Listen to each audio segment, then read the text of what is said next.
ये कहानी है जी बादशाह के सबसे फेवरेट हाथी की। बादशाह का जो सबसे फेवरेट हाथी था वो बादशाह के साथ हर जंग में शरीक होता था और बादशाह का बहुत ही ख़ास हाथी था और इस हाथी ने बादशाह को बहुत सी जंगों में जितवाया था और हमेशा हर जंग में बादशाह का साथ दी। लेकिन वक्त गुजरने के साथ साथ हाथी बूढ़ा होता गया और एक वक्त आया कि अब वो जंग में हिस्सा नहीं लेता था और बादशाह के वज़ीर उसका ख़ास ख्याल रखते थे, उसको घुमाते थे, उसको खाना खिलाते थे। और एक दफ़ा एक वज़ीर उस हाथी को इसी तरह घुमा रहा था कि अचानक हाथी एक जगह पे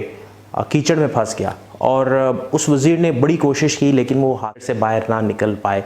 बहुत से लोगों को बुलाया गया, बहुत से लोगों ने कोशिश की, हाथी को मोटिवेट किया गया, लेकिन हाथी अपने आप को उस कीचड़ में से निकाल ना पा रहा था और हाथी मज़ीद उस कीचड़ में धंसता जा रहा था। जब बादशाह तक ये ख़बर पहुंची तो बादशाह ने अपने वज़ीर को खुसूसन पैगाम भिजवाया और कहा कि इस हाथी को अगर इस कीचड़ में से निकालना है तो इसके लिए आपने इसके इर्द गिर्द ढोलों का इंतज़ाम करना है, ढोल बजवाना शुरू करने हैं जो कि जंग के आगाज़ में बजवाए जाते थे। ऐसा ही किया गया, बादशाह के को एक ढोल आगे ढोल बजाए गए और जैसे ही ढोल बजाने शुरू किए गए तो हाथी ने अपनी एनर्जी दिखाना शुरू की और बड़ी जल्दी हाथी उस कीचड़ से बाहर निकल आया। तो सब बड़े हैरान हुए कि पहले इतनी कोशिश के बावजूद ये हाथी उस कीचड़ से नहीं निकल पा रहा था। हम सबको लगता था कि हाथी बूढ़ा हो गया है, अब इसमें ये एनर्जी नहीं रही, लेकिन ढोल बजने से इसकी ताल्लुक़ है। तो वज़ीर से रहा ना गया, उसने बादशाह सलामत से सवाल पूछा कि ऐसी क्या बात थी, हमने बहुत कोशिश की लेकिन ये हाथी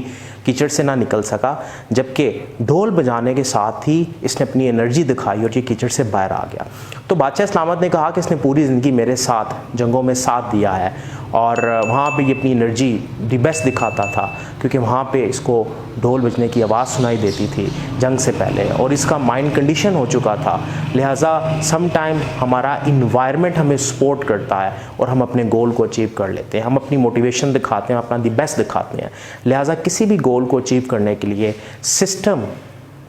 हमारा माहौल हमें बहुत ज़्यादा मोटिवेट भी करता है और डीमोटिवेट भी करता है। तो अगर आप भी बादशाह के हाथी की तरह अपनी एनर्जीज नहीं पा रहे तो गौर कीजिए कि कहीं आपके इन्वायरमेंट में रुकावटें तो नहीं हैं, कहीं आपके